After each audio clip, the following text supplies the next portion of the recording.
کہ کتنے لوگ ہیں اویلیبل اور کس سے کام کیا لیا جائے اور کون کام کر سکتا ہے اور کون کام کیا، یعنی کون سا کام کون کر سکتا ہے. میں نے اس سے پہلے عرض کیا تھا کہ بعض لوگ محدود ہو جاتے ہیں کہ بعض لوگ صرف مذہبی خبریں کرتے ہیں یا بعض لوگ صرف اسپورٹ کی خبریں کرتے ہیں یا بعض سیاسی خبریں کرتے ہیں اور دوسری خبروں میں بزنس کی خبروں میں سب سے مشکل سمجھی جاتی ہے اردو اخبارات میں وہ بزنس کی خبریں، اس کی ٹرمینالوجی وغیرہ بہت کتراتے ہیں لوگ بزنس کی خبروں سے، خاص طور پر بجٹ کی خبریں جو آتی ہیں اس سے بہت کتراتے ہیں. اور کہ بہرحال تمام امور پر جو تمام متعلقہ معاملات ہیں اس پر جو ہے ڈیسک انچارج ایڈیٹر کی ہی نظر ہوتی ہے. اسی لیے میں نے کہا کہ وہ اخبار کا کنٹرول روم ہوتا ہے اور ڈیسک تمام سرگرمیوں کا مرکز ہوتا ہے اور اخبار کے ہر شعبے سے اس کا رابطہ ضروری ہے. ایڈیٹر کو ظالم بھی ہونا پڑتا ہے. کیوں؟ کیا مطلب؟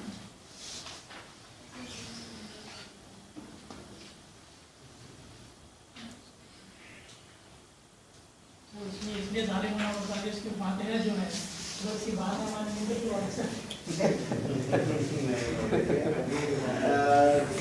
اخبار کو ظالم ہونا پڑتا ہے کا مطلب کیا ہے کہ اسے ایڈیٹنگ کرنی پڑتی ہے، کاٹنا پڑتا ہے خبریں اور اپنے تعلقات کو میرے کسی کوئی عزیز دوست ہیں ان کی خبر ہے، ان کے مفاد کی خبر ہے، لیکن اگر وہ خبر ٹکراتی ہے انتظامیہ کے مفادات سے، ایسی باتوں کو رکھنا پڑتا ہے، اپنے تعلقات کو یعنی نظر انداز کرنا پڑتا ہے. آج کل اخبارات میں یعنی کہنے کا مطلب یہ ہے کہ خینچی ہوتی ہے اخبار کے پین کے ساتھ. ویسے آج کل پین ہوتا ہے نہ خینچی ہوتی ہے، لیکن محاورتاً کہہ رہا ہوں کہ پین بھی ہوتا ہے اور خینچی بھی ہوتی ہے کیونکہ آج کل پورا کام کمپیوٹرز پر ہوتا ہے. پہلے کتابت کا دور ہوتا تھا. آپ کو معلوم کتابت کیا ہوتی ہے؟ ہاتھ سے لکھے جاتے ہیں، کاتب ہوتے تھے اخبار میں. غالباً حیدرآباد کی بات میں کروں تو 90s کے ابتدائی دور سے کمپیوٹر حیدرآباد میں آیا ہے. اس سے پہلے کتابت ہوتی تھی، یعنی آدمی لکھتا تھا ہاتھ سے، اتنا سارا اخبار ہاتھ سے لکھتا تھا. لیکن جب سے یہ کمپیوٹرز وغیرہ آئے ہیں یہ سلسلہ ختم ہوا ہے. تو کہنے کا مطلب یہ ہے کہ ظالم سے مراد ایک تو آپ کو خبریں کاٹنی پڑتی ہیں اور دوسرے اپنے شخصی تعلقات یا آپ کے بھی کچھ خیالات ہو سکتے ہیں، میرے بھی کچھ خیالات ہو سکتے ہیں، میرے کچھ اسٹرانگ لائکس ہیں ڈس لائکس ہیں، وہ میری ذات کی حد تک رہنی چاہیے. جب اخبار کا مفاد، کیونکہ آپ اخبار کے لیے کام کر رہے ہیں، آپ کی روزی روٹی اس اخبار سے چل رہی ہے، تو آپ کو اس اخبار کی پالیسیوں کا بھی خیال رکھنا ہوتا ہے. اور اب آپ کو جتنا ہو سکے آپ دوستی کریں نا، لیکن آپ کو مفاد نہیں پالنا چاہیے. یہ نہیں کہ یہ خبر چھپنا چاہیے اس سے میرا فائدہ ہے یا میرے دوست کا فائدہ ہے. آپ کو مفادات نہیں پالنے چاہیے ورنہ آپ حرم سنکٹ میں پڑ جائیں. یعنی ایک طرف اخبار کا ایڈیٹر ہوتا ہے، اس کی پالیسیاں ہوتی ہیں اور آپ کے شخصی مفادات ہوتے ہیں. تو آپ کو بہرحال آپ کو شخصی مفادات کو نظر انداز کرتے ہوئے اخبار کے مفاد کو ترجیح دینی چاہیے. ایک اچھے صحافی یا ایڈیٹر کو سماج کے تمام طبقات کے جذبات سے واقف ہونا چاہیے، لیکن خود جذباتی نہیں ہونا چاہیے. مطلب کیا ہے؟ سب کے جذبات سے واقف ہوں لیکن خود جذباتی نہ ہوں. اگر آپ خود جذبات میں آتے ہیں تو آپ کو جو لکھنا نہیں چاہیے تھا وہ بھی لکھ دیں گے جذبات میں. اور دوسرے جذبات کا یہ ہے کہ ان کے ساتھ ایسی مطلب گھٹنا گھٹی ہے کہ وہ ہمیں دینا چاہیے، وہ ان کے جذبات ہیں. وہ چاہ رہے ہیں کہ سماج میں آنا چاہیے، ہمارے ساتھ غلط ہوا ہے، یہ پیپر میں آنا چاہیے، اس کے بارے میں بات چیت ہونا چاہیے، تو ہمیں ان کا جذبات کا خیال. جی بالکل. سماج میں کئی طرح کے لوگ رہتے ہیں، دلت رہتے ہیں اور مسلمان رہتے ہیں اور اعلیٰ ذات کے لوگ رہتے ہیں اور like there are so many different groups living in our society. تو ہم سب کو ان کے جذبات سے، ان کے مسائل سے واقف ہونا چاہیے کہ وہ کیا چاہتے ہیں. مثال کے طور پر رام مندر تحریک کیوں چلائی جا رہی، معلوم ہونا چاہیے. صحیح غلط کی بات اور ہے، لیکن آپ کو معلوم ہونا چاہیے کہ وہ لوگ کیا چاہتے ہیں، ان کی کیا جذبات و احساسات ہیں، لیکن خود جذباتی نہیں ہونا چاہیے. کم از کم جب آپ اس نشست پر بیٹھے ہوئے ہیں، ایک ذمہ داری کی سیٹ پر بیٹھے ہوئے ہیں، تو آپ کو اپنے جذبات کو قابو میں رہنا چاہیے. حالانکہ ہر شخص کے کچھ اپنے خیالات ہوتے ہیں، اس کی کچھ پسند ہوتی ہے، اس کی کچھ ناپسند ہوتی ہے، لیکن وہ اس کی ذات تک محدود رہے، وہ ٹرانسلیٹ نہ ہو اخبار کے پروڈکٹ میں. یعنی جذبات میں آپ کچھ بھی آئیں بائیں شاید خبریں نہیں دینا چاہیے. کہ میں چاہتا ہوں تو یہ دے دیں. مثال کے طور پر اگر میں کسی عالم کا معتقد ہوں یا ان کے خیالات کا یعنی حامی ہوں تو میں یہ نہیں کرنا چاہیے کہ میں اپنے عالم کے خیالات کو نمایاں کر دوں. آپ کو بنیادی بات کہ اخبار کی پالیسی کے مطابق اور مجموعی مفاد میں عوام کے مفاد میں کوئی اشتعال انگیزی کی بات آپ نہیں کر سکتے. آپ پرائیویٹ نجی گفتگو میں کچھ بھی کہہ لیں لیکن آپ اسے ایک تحریری شکل میں ایک ڈاکیومنٹ نہیں بنا سکتے. اور نیوز ایڈیٹرز یا سب ایڈیٹرز کے ہاتھ میں اخبار کی ساکھ ہوتی ہے, کریڈیبلٹی, جیسا کہ میں نے اعتبار, اور جیسا کہ اس سے پہلے میں نے غالباً عرض کیا کہ اعتبار بننے کے لیے برسوں لگ جاتے ہیں لیکن اعتبار جانے کے لیے چند لمحے لگتے ہیں اور پھر اعتبار قائم ہونا بہت مشکل ہوتا ہے. لمحوں نے خطا کی تھی صدیوں سے سزا پائی, یہ معاملہ ہوتا ہے. جیسے کہ عام طور پر میں دیکھا کہ جذباتی ہو جاتے ہیں بعض اوقات اردو اخبارات. ہمارے دوست بعض اردو اخبارات کو جو ہے ایک حیدرآبادی اصطلاح جذبات کا دھیڑ واڑا اس طرح بولتے ہیں. بالخصوص بعض اوقات ایسا ہوتا ہے, ابھی ہم نے سوشل میڈیا کی بھی بات کی تو سوشل میڈیا میں کچھ بھی دے دیتے ہیں. یعنی سوشل میڈیا کے غیر ذمہ دار لوگوں کے ہاتھ میں آ گیا. یعنی ہر آدمی سے آپ ذمہ داری کی توقع نہیں کرتے ہیں. حال ہی میں ایک رکن اسمبلی کو مار دیا گیا, حالانکہ ابھی وہ بخیر حیات ہیں. اس طرح کی سوشل میڈیا کی ایک تیلگو میں بہت اچھا محاورہ ہے. تیلگو غالباً آپ میں سے بہت کم لوگ تیلگو جانتے ہوں گے. پچو چیتلا رائے کہتے ہیں. اس کا مطلب یہ ہے کہ پاگل کے ہاتھ میں پتھر. تو سوشل میڈیا کا بھی یہی حال کہ یعنی غیر ذمہ دار لوگوں کے ہاتھ میں ہیں اور جو چاہے آپ فارورڈ کر رہے ہیں بغیر سوچے سمجھے آپ کئی گروپس میں ڈال رہے ہیں. اسی طرح کا اردو اخبارات میں بھی بعض اوقات جو ہے جذبات میں فیصلے کیے. بالخصوص آپ نے دیکھا ہوگا کہ کوئی مشہور شخصیت ہوتی ہے ہالی ووڈ کی یا کچھ اور, اسلام قبول کر لیا. ہم کچھ سوچتے نہیں ہیں, سمجھتے نہیں ہیں, اس کی یعنی اصلیت کی جانچ نہیں کرتے ہیں اور اسے چھاپ دیتے ہیں کہ یہ جذبات. ہم کو جذباتی نہیں ہونا چاہیے. ہم کو جب تک کہ کوئی آتھینٹک سورس سے ایسی کوئی خبر نہ آئے اسے ہم کو یعنی شائع نہیں کرنا چاہیے. جذبات اپنی جگہ, خیالات اپنی جگہ, اخبار اپنی جگہ, اخبار کی پالیسیاں اپنی جگہ, اخبار کی ساکھ اپنی جگہ. اور ایک بات کہ نیوز ایڈیٹر کو یا سب ایڈیٹر کو, صحافی کو روایات کا غلام بھی نہیں ہونا چاہیے اور نئے آئیڈیاز کے لیے اسے اوپن ہونا چاہیے. یعنی آؤٹ آف باکس سولوشنز نکالنا چاہیے. بعض اوقات یعنی روایات کا غلام نہیں ہونا چاہیے. ایک واقعے کا میں ذکر کرنا چاہوں گا کہ ہمارے پاس روایت ہے تمام اخبارات میں, بالخصوص اردو اخبارات میں, کہ روایات ہے. مثال کے طور پر ایک زمانے تک پرائم منسٹر کی تقریر سب سے اہم سمجھی جاتی. وہ جہاں ہو جو بولے, آپ کے قاری کو اس سے مطلب ہو یا نہ ہو, لیکن پرائم منسٹر. لیکن اب یہ بدعت ختم ہو چکی ہے, اب ایسا نہیں ہے. لیکن ابھی بعض چیزیں ہیں. مثال کے طور پر میں اپنی عملی زندگی کا ایک واقعہ آپ کو سنانا چاہوں گا کہ بجٹ ہوتا ہے 28 فروری کو, اور چاہے اس دن کچھ ہو جائے اخبار میں خبر فلیش ہوتی ہے بجٹ کی خبر. کیا مہنگا, کیا سستا, اتنے کروڑ کا بجٹ اور ٹیکس بڑھا کم ہوا, اس طرح کی خبریں بہت اہم خبر ہے. لیکن اس کا یہ مطلب نہیں کہ جیسا کہ ہم نے پہلے گفتگو میں تبادلہ خیال کیا, اس سے بھی بڑی خبر آ سکتی ہے اور آئی ہے.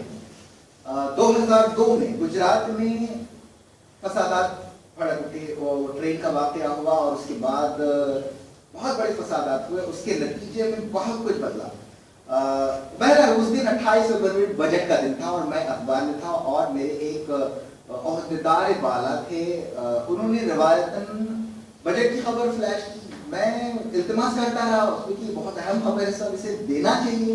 اور اتنا قتل عام ہوا ہے. احسان جعفری کا واقعہ غالباً اسی دن ہوا اور بہت بڑی تباہی ہوئی. ہم ٹیلی ویژن پر دیکھ رہے تھے, خبریں آ رہی تھیں, تصویریں آ رہی تھیں, لیکن وہ روایات کے غلام تھے اور انہوں نے بجٹ کی خبر کو فلیش. جیسا کہ میں نے کہا, صحافتی شرک نہیں ہونا چاہیے. دو خبریں مساوی نہیں ہو سکتی. آپ کو فیصلہ لینا ہے کہ کون سی خبر اہم ہے. یہ 4 کالم والی بات نہیں. تو اس دن میرے خیال میں بجٹ تو اہم ہے, لیکن جو گجرات فسادات کی خبر تھی وہ اس سے زیادہ اہم تھی. لیکن جو اس وقت میرے جو آفیسر تھے یا انچارج تھے, جب میں سب ایڈیٹر تھا, اور جو نیوز ایڈیٹر تھے اس وقت کے, انہوں نے فیصلہ کیا کہ نہیں, بجٹ کی خبر فلیش کرنی چاہیے, اہم دینا چاہیے اس کو.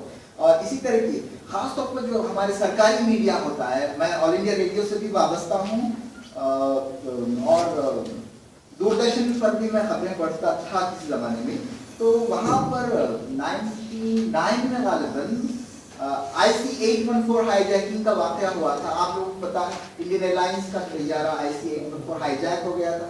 آپ لوگ نوجوان ہیں، میں شاید یعنی ڈائناسور ہو گیا ہوں اردو صحافت کا، تو مجھے پرانی باتیں یاد ہیں. آپ میں سے کسی کو معلوم ہے IC-814 قندھار ہائی جیک؟ میں مختصراً بیان کرتا ہوں کہ میں جو ہے دوردرشن پر تھا اس وقت، یعنی نیپال اٹل بہاری واجپئی کی BJP حکومت تھی. کاٹمانڈو سے ہوائی جہاز اڑا ایک مسافر طیارہ، اور اس میں جو ہے کوئی ہائی جیکرز گھس گئے اور اس سے پہلے ہوائی جہاز کو لکھنؤ میں اتارا، پھر دلی میں اتارا، پھر کہیں اتارا، پھر پشاور لے گئے، پھر الٹیمیٹلی وہ افغانستان لے کے کھلائے، اور وہاں پر اس وقت طالبان کی حکومت تھی اور بہت لمحہ بدل رہی تھی خبر. لیکن میں اس وقت دوردرشن پر تھا، اور دوردرشن میں اور ریڈیو میں وہی روایات کے غلام ہوتے ہیں، فیصلہ نہیں کر پاتے ہیں، انہیں کئی طرح کے شکوک و شبہات رہتے ہیں، وہ خبر کی اہمیت کو سمجھتے نہیں ہیں. وقت پر فیصلہ کرنا امپورٹنٹ ہے. اگر بعد میں سب کچھ لٹا کے ہوش میں آیا تو کیا کیا، یہ بات نہیں ہونی چاہیے. صحیح وقت پر صحیح فیصلہ کرنا ہی اصل زندگی اور زندگی میں آپ کو اونچے مقام پر لے جا سکتی ہے. IC-814 یہ ڈرامہ چل رہا تھا ہوائی جہاز کا، اتنا بڑا واقعہ، ٹیررسٹ، طالبان وغیرہ وغیرہ، اتنی so many things were there at stake، لیکن یہ لوگ سمجھ نہیں پائے. اور وہی چیف منسٹر چندرا بابو نائیڈو نے کچھ دیپم اسکیم فلانا اور اس طرح کی چھوٹی موٹی جو سرکاری اسکیمات، وہی خبریں دیتے رہے اور وہ ہیڈ لائن میں ہی نہیں تھی. حالانکہ آج بھی اس کا ذکر کیا جاتا ہے اس واقعے کا BJP کو چڑھانے کے لیے کہ آپ نے خود وزیر خارجہ اس وقت جسونت سنگھ BJP کے، انہوں نے مسعود اظہر ایک پاکستان کے ٹیررسٹ ہیں، انہیں بٹھا کر، جیل میں تھے وہ، ان کے مطالبے پر انہیں بٹھا کر وزیر خارجہ لے گیا اور وہاں افغانستان میں چھوڑا انہیں، اور اس کے بدلے وہ لوگ مسافروں کو رہا کیے. ایک بہت بڑا واقعہ تھا. اور آج بھی BJP کے لیے ایک یعنی سوال اٹھائے جاتے ہیں BJP حکومت کے اس فیصلے پر. بہرحال ایک بڑی خبر. اور مسعود اظہر کون ہے، آپ لوگوں کو واقف ہوں گے، آپ لوگ کون ہے؟ ان کی ایک جماعت ہے، جیش محمد ایک تنظیم ہے. اور اب شاید تھوڑی لو پروفائل ہو گئی، لیکن کافی سرگرمیاں اس نے کی یعنی پچھلے 10 سال کے عرصے میں. ابتدا میں 8-9 سال پہلے اس نے کافی سرگرمیاں کی، کافی ٹیررسٹ اٹیکس وغیرہ کی. بہرحال ایک بڑی خبر تھی، لیکن کیچ نہیں کر سکے جو دوردرشن کے جو میرے عہدیدار تھے. میں اس بات کا گواہ ہوں. یعنی نیوز سینس ہونا چاہیے، نیوز ورتھینس معلوم ہونا چاہیے. اور ایک بات کہ خبر جو ہوتی ہے اسے نقالہ نہیں ہونی چاہیے. کیا مطلب اس کا؟ ایون خبر نقالہ نہیں ہونی چاہیے، اس کا کیا مطلب؟ Very good. خبر بہت زیادہ بڑی نہیں ہونی چاہیے. اور اگر مجبور، جیسا کہ ہم نے ابھی کچھ دیر پہلے بجٹ کا ذکر کیا، تو بجٹ کی خبر بڑی ہوتی ہے. اگر ہم بجٹ کی ایز اٹ از خبر جیسا کہ میں نے آپ کو دیا ہے وہ دے دیں تو کوئی نہیں پڑے گا. تو اس کے لیے آپ کو خبروں کے حصے کرنا پڑے گا. اس بڑی خبر میں سے کئی خبریں نکالنی چاہیے اور اس کو سب ہیڈنگز کے ذریعے کریں تو لوگوں کی دلچسپی باقی رہے گی. یعنی یہاں سے یہاں تک اگر میں لکھ دوں تو کوئی نہیں پڑھے. وہی میں نے جیسا کہ پہلے کہا کہ مریض پڑھے یا تیماردار پڑھے یا ریٹائرڈ پرسن پڑھے، لیکن عام آدمی جو ایکٹیو ہے زندگی میں اس کے پاس اتنا وقت نہیں ہے کہ آپ کی پوری خبریں پڑھے. تو اس کے لیے الگ الگ حصے بنا دیے. آپ چھوٹی چھوٹی ہیڈ لائنس لکھائیں، باکسز لکھائیں. اور آج کل ٹیکسٹ سے زیادہ میں سمجھتا ہوں کہ اگر ہم پوائنٹ بائی پوائنٹ دیں تو وہ زیادہ بہتر ہے. تیلگو اخبارات میں اس کا بہت چلن ہے. آپ اخبار میں کیا پڑھتے ہیں؟ آپ کیا پڑھتے ہیں اخبار میں؟ نہیں، آپ کی پسند کی چیز کیا ہے؟ کون سا کالم یا خبر؟ جیسا کہ کھیل کود کی خبریں یا سیاسی خبریں یا کچھ اور مضامین؟ Sorry, politics. اچھا، چائے بیچتی تھی کیا؟ سوری. ہاں ہاں